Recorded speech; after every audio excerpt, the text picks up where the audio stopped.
गुजरात में चुनाव नजदीक हैं और सभी पार्टियों के नेताओं ने चुनाव प्रचार में पूरी ताकत झोंक दी है। वहीं क्या है राजकोट में विधानसभा चुनावों की रणनीति? इसी को लेकर राजकोट के प्रभारी और राजस्थान के ऊर्जा मंत्री भंवर सिंह से एएनबी न्यूज से खास बातचीत की। इस दौरान उन्होंने क्या कुछ कहा, सुनाते हैं आपको। नमस्कार, स्वागत है आपका गुजरात के रण में और मैं हूं आपके साथ चंद्रशेखर त्रिशूल। इस समय हम मौजूद हैं राजकोट में और हमारे साथ मौजूद है राजस्थान के कद्दावर कांग्रेस नेता और ऊर्जा मंत्री भंवर सिंह भाटी।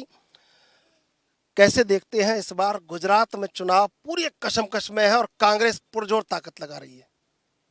देखिए, गुजरात में 27 सालों से बीजेपी की सरकार है।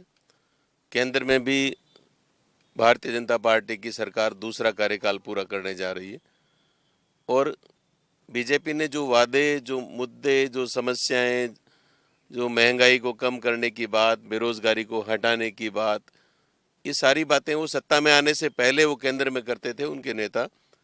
और गुजरात में तो लंबा समय गुजरात के लोगों ने बीजेपी को दिया है। इस बार गुजरात में ज़बरदस्त आक्रोश है क्योंकि महंगाई चरम सीमा पर है। लोगों का जो घर का चूल्हा है वो जलना मुश्किल हो गया है। एक तरह से आम आदमी इतना ज़्यादा महंगाई की वजह से पीड़ित है। कानून व्यवस्था नाम की कोई गुजरात में चीज़ नहीं है। शराबबंदी ज़रूर है लेकिन शराब खुलेआम यहाँ बिकती है। और उसके अलावा भी आप देखिए, इंडस्ट्रीज़ के सेक्टर में भी गुजरात दिनों दिन कमज़ोर होता जा रहा है। ऐसी स्थिति में गुजरात के लोगों ने इस बार मानस बना लिया है कि बीजेपी की सरकार को हटाएंगे और कांग्रेस पार्टी को मौका देंगे। क्योंकि कांग्रेस के समय में जो काम हुआ था वो काम आज लोग याद करते हैं कि कांग्रेस के समय इतने बड़े बड़े काम गुजरात में हुए, लेकिन बीजेपी को इतना समय मिलने के बाद भी गुजरात में जो अपेक्षाएं यहाँ के लोगों को थी, उन अपेक्षाओं पर भारतीय जनता पार्टी पूरी तरह से विफल हुई है।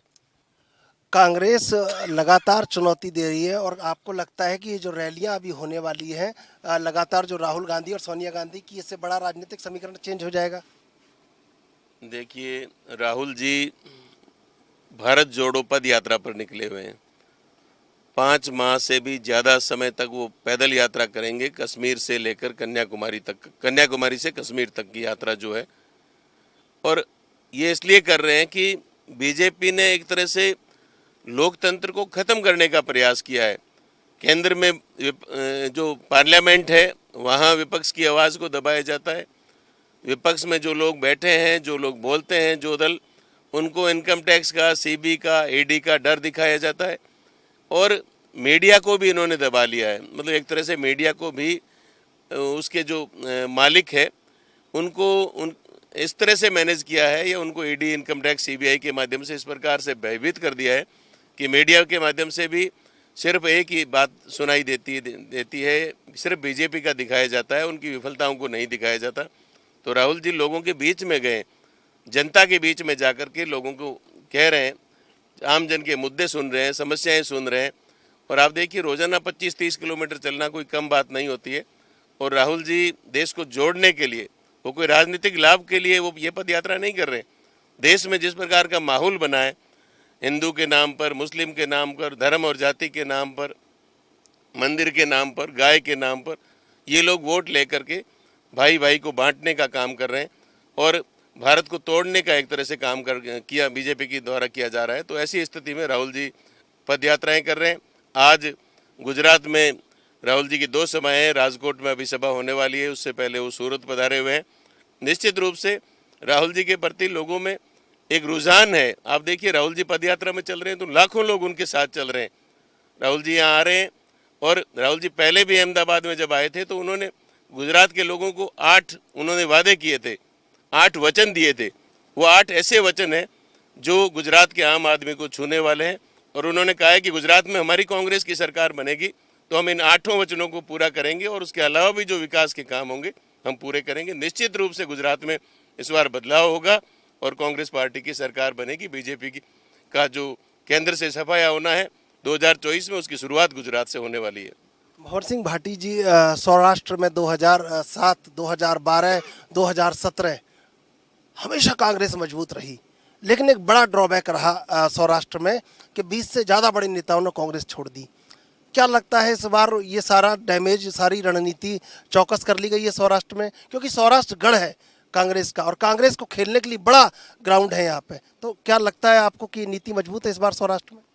निश्चित रूप से मुझे जहाँ जहाँ की जिम्मेदारी दी गई है भावनगर की, वो भी सौराष्ट्र में ही आता है। आज हम लोग राजकोट में जो सभा कर रहे हैं वो सौराष्ट्र का सेंटर पॉइंट है एक तरह से। तो निश्चित रूप से ऐसे स्वार्थी लोग या कमज़ोर लोग होते हैं जिनको बीजेपी ने या तो खरीद लिया या इनकम टैक्स, सीडी या इस तरह की जो और संस्थाएं हैं उनका डर दिखा करके उनसे पार्टी बदलवाई है। लेकिन आम आदमी का मन जो है सौराष्ट्र में भी इस बार ये है कि बदलाव होगा। जाने वाले लोग चले गए, देखिए स्वार्थी लोग चले गए। कोई भी पार्टी कार्यकर्ताओं से चलती है। कांग्रेस का कार्यकर्ता इतना मजबूत है कि वो आज फील्ड में लड़ाई लड़ रहा है, वो घर घर जा रहा है। राहुल जी के जो 8 वचन हैं उनको एक एक घर तक 8 वचनों का जो वचन पत्र है वो कांग्रेस के कार्यकर्ताओं ने पहुंचाया है। और कांग्रेस के जो हमारे नेता हैं वो भी बहुत मजबूती के साथ लड़ रहे हैं। कुछ लोग चले गए तो उनकी हमें परवाह नहीं है, लेकिन जो मजबूत लोग हैं, जो कांग्रेस विचारधारा के लोग हैं, वो आज इस चुनावी रण में बहुत मजबूती के साथ लड़ रहे हैं। और सौराष्ट्र में भी इस बार सीटें काफ़ी हमेशा से ज़्यादा आएगी। पिछली बार भी हम पूरे गुजरात में 10 सीटों से रह गए थे हमारी सरकार बनते बनते।